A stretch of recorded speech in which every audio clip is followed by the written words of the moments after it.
די, הגיע הזמן לשנות את השם. אני מזמן כבר לא הזאת עם הברזלים. לא אשקר, אני אתגעגע לכינוי הזה. היה לנו יחסי אהבה שנאה כזה, אתם מבינים? אני פשוט מאוד שנאתי אותם כשהם היו עליי. הם החייבו לי, לא נתנו לי לישון, הציקו לי, הגבילו אותי. ותמיד הייתי בחרדה בגללם, שחלילה לא ייגעו בהם. אפילו פיפי וקקי היה פרויקט בגללם. ואז הורידו לי אותם. זה אמור להיות היום המאושר בחיי, לא?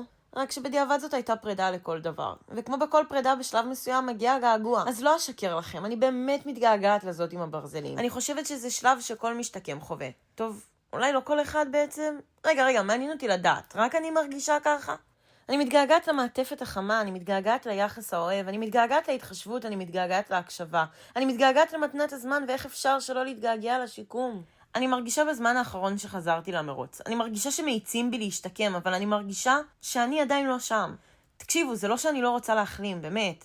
אני הכי רוצה שבעולם. אבל הרבה פעמים מסתכלים רק על הפיזי. ונכון, הגוף שלי עבד קשה, ועשה את הבלתי יאומן. ותאמינו לי, אני מודה לו על כך כל בוקר, כל יום, כל שעה, כל דקה. באמת, אני באמת מודה לו. אבל הנפשי מכביד עליי.